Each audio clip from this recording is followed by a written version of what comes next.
జై తెలంగాణ. అందరికీ నమస్కారం.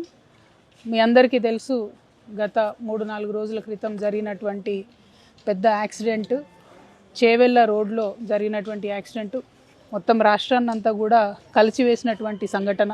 దాదాపు 19 మంది ప్రాణాలు కోల్పోయినటువంటి సంఘటన.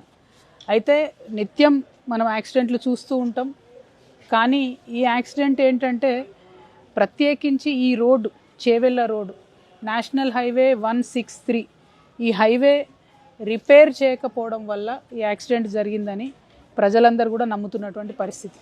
అయితే అది కరెక్టేనా కాదా మనందరం కూడా ఒకసారి ఆలోచించాలి.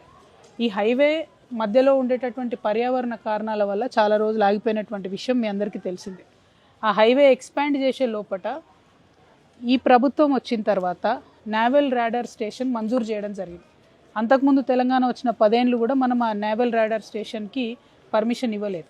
ఈ రేడార్ స్టేషన్కి పర్మిషన్ ఇచ్చిన ఒక పక్క, ఇంకొక పక్క వికారాబాద్ జిల్లా కేంద్రం అయింది. దాంతో ఈ చిన్న రోడ్డు మీద రాకపోకలన్నీ పెరిగినటువంటి మాట మీ అందరికీ తెలిసిందే. ప్రత్యేకించి ఈ రేడార్ స్టేషన్ శాంక్షన్ అయినాక మరి పెద్ద ఎత్తున చాలా పెద్ద లోడ్ ఉన్నటువంటి బండ్లు ఈ రోడ్డు మీద ప్రయాణం చేయడం, దాంతో ఒక పక్క రోడ్ అంతా కూడా కుంగింది. ఇప్పుడు ఇక్కడ నుంచి మేము యాక్సిడెంట్ సైట్కి కూడా పోతాము. అక్కడ చూసినటువంటి వాళ్ళు, ఆ రోజు యాక్సిడెంట్ చూసినటువంటి వాళ్ళు, అధికారులు, నేషనల్ హైవే వాళ్ళు అందరూ ఒకటే చెప్తున్నారు, చిన్న రోడ్డు 2 దిక్కులు కుంగింది. సో టిప్పర్ వాడు మధ్యలోకి వచ్చిండు, బస్సు కూడా మధ్యలోకే వచ్చింది. సో డ్రైవర్ల ప్రాబ్లమా, డ్రైవర్ల ఇష్యూ అన్నది కాకుండా ప్రభుత్వం హైవే వేయడం లేట్ చేయడం అన్నటువంటిది ప్రధానమైన ఇష్యూ అని చెప్పి అందరూ కూడా భావిస్తున్నటువంటి పరిస్థితి. సరే, యాక్సిడెంట్ జరిగింది, ఒకరి మీద ఒకరు నెపం నెట్టుకుంటే వచ్చేది లేదు, పోయేది లేదు. కానీ నేను ప్రత్యేకించి ప్రభుత్వం అని ఎందుకు చెప్తా ఉన్నా అంటే, ప్రభుత్వం తప్పిదం వల్ల 19 మంది ప్రాణాలు పోయినాయి కాబట్టి ప్రభుత్వం బాధ్యత వహించి కనీసం చనిపోయినటువంటి వారికి ఒక్కొక్కరికి 1 కోటి రూపాయలన్నా ఇవ్వాలి. అది వారి ప్రాథమిక బాధ్యత. మీ అందరికీ, ఇక్కడ ఉండే రిపోర్టర్స్కి, చేవెళ్ళ ప్రాంత వాసులందరికీ కూడా తెలుసు, ఈ హైవే మీద గత కొన్ని ఏళ్ళుగా ఒక 300 పైచిలకు ప్రాణాలు కోల్పోయినటువంటి పరిస్థితి ఉన్నది. ప్రతిసారి ప్రాణాలు కోల్పోతుంది, ప్రతిసారి మనం అక్కడ పోయి ధర్నా చేస్తాము.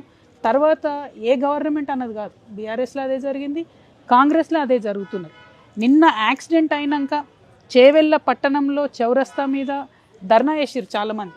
పోతే ఎంత ఘోరం అంటే 19 మంది ప్రాణాలు పోయిన విషయం ప్రభుత్వం పక్కన పెట్టి ధర్నా చేసిన 30 మంది మీద కేసులు పెట్టింది.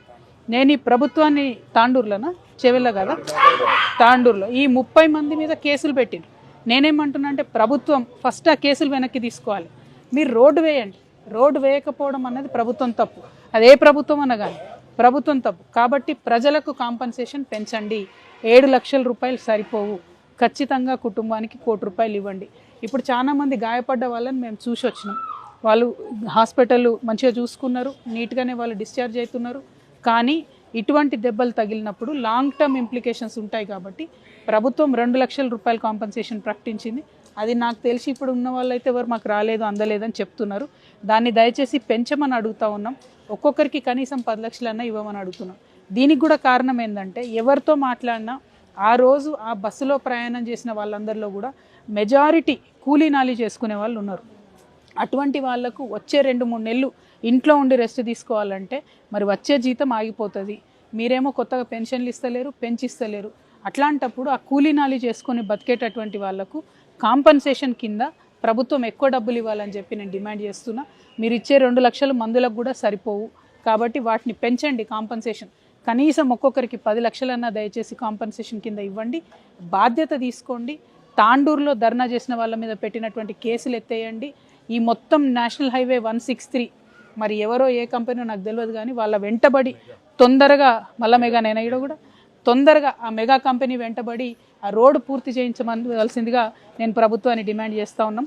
ఇక్కడ నుంచి మేము యాక్సిడెంట్ అయిన సైట్కి కూడా వెళ్తాం. అక్కడ ప్రత్యక్షంగా ప్రజలకు చూపిద్దాం ఇది ప్రభుత్వం యొక్క తప్పిదం,